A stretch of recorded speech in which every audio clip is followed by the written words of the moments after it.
There was a version of me that I felt like I either had to hold on to or I had to completely let go. But I realized that I can honor my past without living in it. Now, if you resonate with any of the three things that I'm about to mention, this video is for you and I need you to stick around. First thing is missing old identities of yourself, for that old version you used to be, even though you no longer resonate with that version anymore. Being attached to that nostalgic feeling that those versions of you carried and wanting to go back to any of those versions because it feels easier than what you are embarking right now. Now, if you're new here, I just want to share a few words. At some point in life, you realize that the person you used to be can no longer carry you any further, and they can't take you where you're going. And realistically, it's not loud.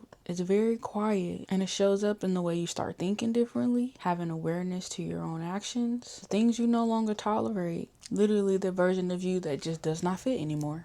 They don't fit. And I think a lot of people get stuck here. They don't know what to do in between who they were and who they're becoming. But the truth is, you don't become someone new. You don't become someone new by holding on to who you used to be. You become someone new by choosing to live as them before it feels comfortable. The in between. This channel is about that space, the becoming, okay? Welcome to the journey. So we got three main pillars that we're going to talk about today, okay? The first one, attachment to old identity. The second is romanticizing the past. And the third one, fear of the unknown version of you. Now, when it comes to attaching to your old identity, it is very likely that you have outgrown a version of yourself and you're just starting to realize it. But in that realization and in that transition, you will still be connected to the old version of you that you were growing from. But the reality of it is you're not meant to be them anymore. But it is okay to remember them and it is okay to honor them, okay? That's just, we got to do that because that person has gotten you to where you are now. Now, when it comes to romanticizing the past, that is what can pull you into backtracking into that old version of yourself. But the beauty of it is when you are in this space where you're currently are now, because you wouldn't be watching this video if you weren't here. That's just the honest truth about it. But in that space that you're in, even if you tried to go back to those old versions of you, it's not gonna work. It's gonna be so much resistance that you can't help but to be so aware to it. Now, one thing I can say is just only remembering the good about your past is not really the most idealistic thing because our past teaches us things. And when you bring awareness to that, no longer ignore why you needed to grow, that can hinder this process just a little bit. So our past is a vital key point into the growth and evolution that we're embarking on. And you may be reminiscing and remembering the highlights, you know, that fun person. Because listen, that old version of me, oh man, was she just wild and fun, and she just got to experience so much stuff even in the midst of lack and scarcity and trauma bonding and having no boundaries and, you know, just not having a great mindset. She got to experience and have so much fun. And of course, you know, I'm gonna remember all of that greatness because she was able to do that, but she doesn't serve a purpose in this present life because she holds on to too many things that weigh her down. You get me? You get me? You get me? You get me? So the most important part when it comes to the reminiscing is understanding the reality. So when it comes to the reminiscing and remembering the highlights, the overall, we should remember the reality of that version of ourselves and how there was so much resistance in that version of us and how we needed to shed that skin.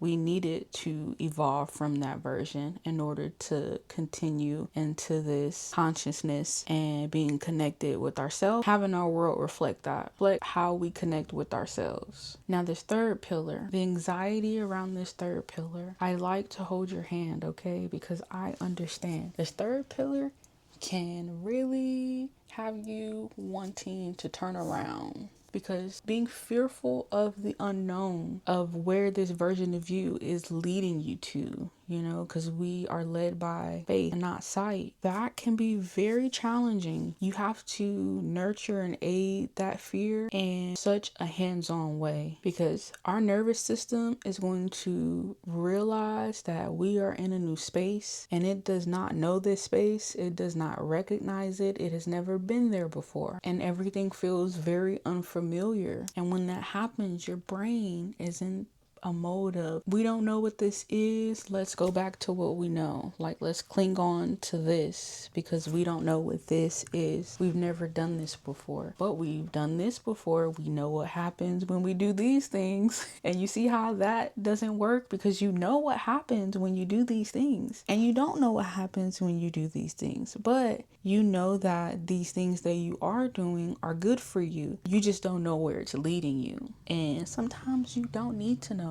because that's when God blesses you with something you could never imagine. So the fear, it's gonna be there.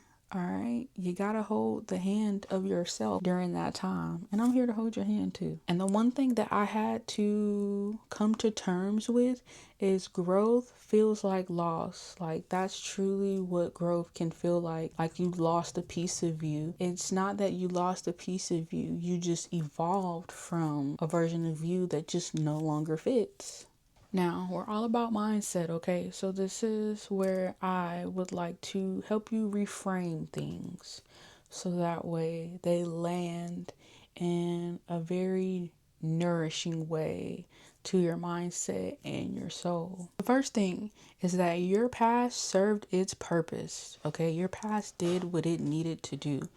And it's time to detach from your past. Not because we don't love it, because it just doesn't serve any much of a purpose in our life. We're creating a new past. We're creating a new channel for ourselves. So understand that every version of you had a role, and it played a very important part to getting you here today. But those roles are no longer meant to carry you into this life that is for you, okay?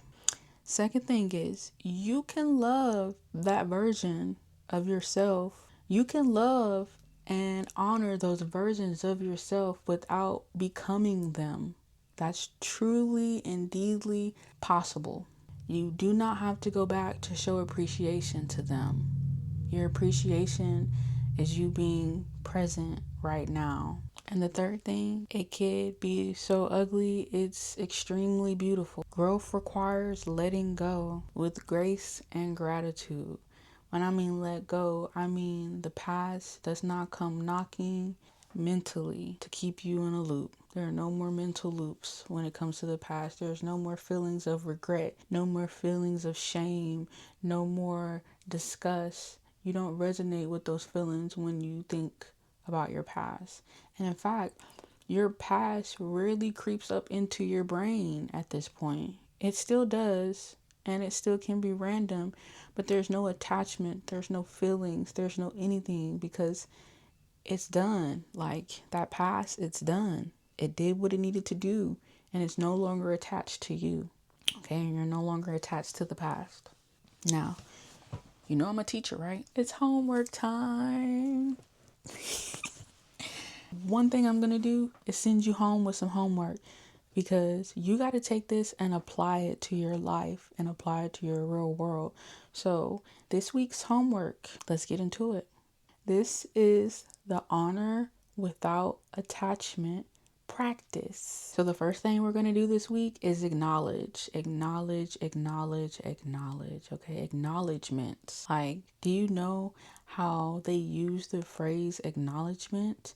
Like, to give people their props and their thank yous, and the congratulatory of just being what you needed to be. And that's what we're doing with our past. This is where you acknowledge how those versions of you have helped you become who you are right now and where you are right now.